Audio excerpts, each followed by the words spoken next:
Vitamins and minerals, phosphorus. We'll now talk about this next mineral involved in bone health.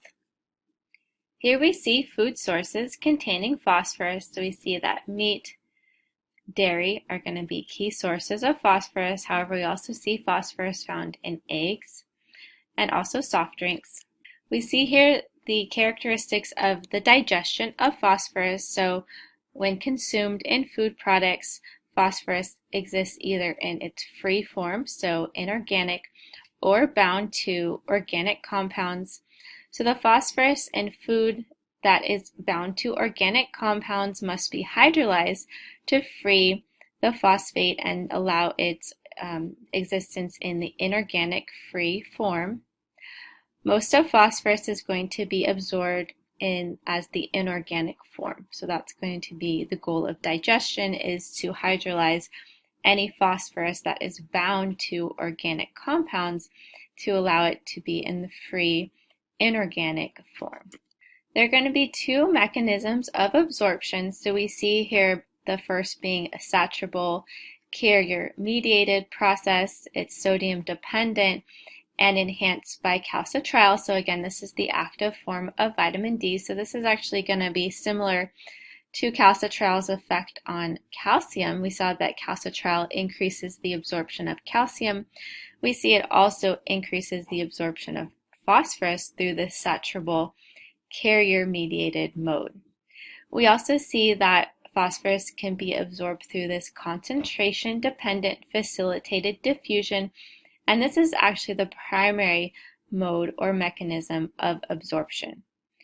We see factors influencing absorption of phosphorus being vitamin D, so we already saw that calcitriol increases phosphorus absorption, but we also see that phytic acid, magnesium, and calcium will inhibit or decreases its absorption. So these will actually bind to phosphorus prior to absorption. So it will bind to phosphorus in the lumen of the small intestine, promoting its excretion in feces. So here we see a diagram related to the intake and digestion of phosphorus, the absorption of phosphorus, and then the forms in which it is transported in circulation.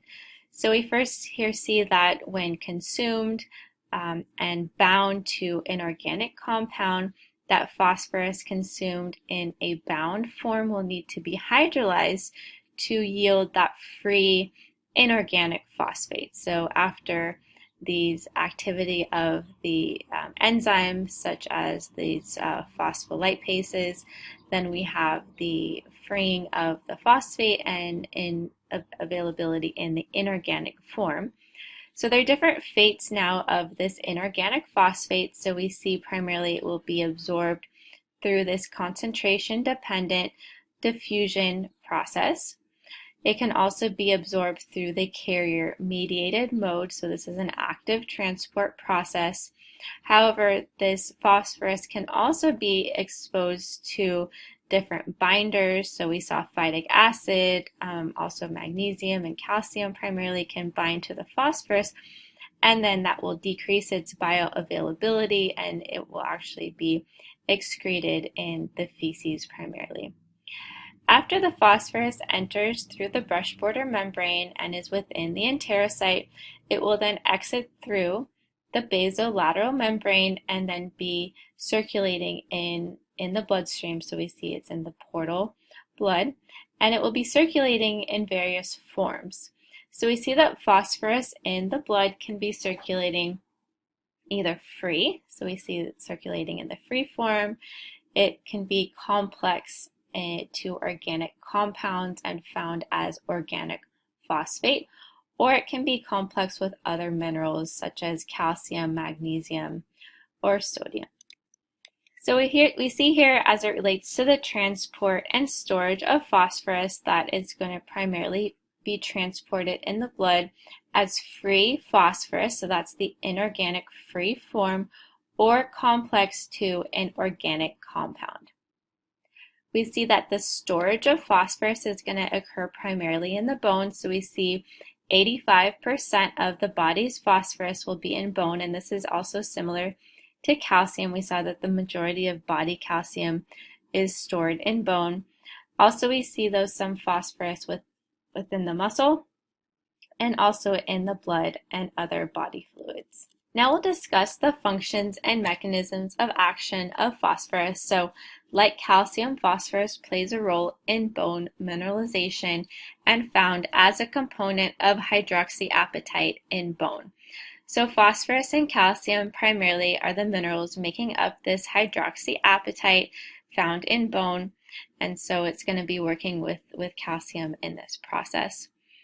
We see the different compounds affecting the entry of phosphorus in bone, or the resorption or demineralization of bone, then freeing phosphorus into circulation. So it's interesting that the activity of these compounds, the calcitonin, PTH, and calcitriol, the effect of these on phosphorus is very similar to what we saw as it relates to calcium.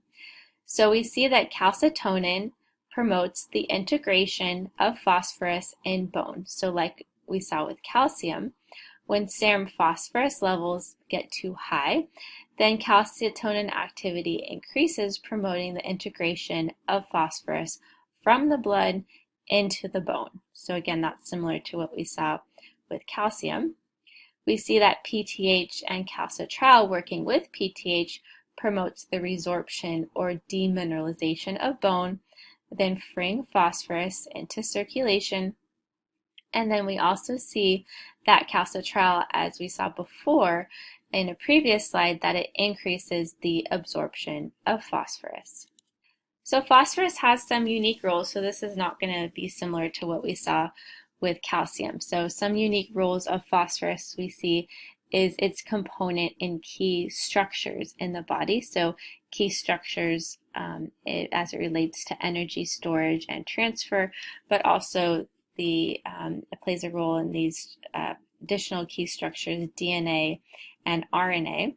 So for the structures as it relates to energy storage and transfer, we see that phosphorus is a component of the phosphate group of ATP. It's a component of the phosphate group in creatine phosphate. It's a component of the phosphate group in UTP, involved with the formation of UDP glucose, which was a compound involved in glycogenesis. Also, we see it's a component of intracellular second messengers such as cyclic AMP and protein kinases. So we see here the phosphorus, which is a component of the phosphate groups of DNA, also of RNA. We see phosphorus as a component of the phosphate groups of ATP and also creatine phosphate.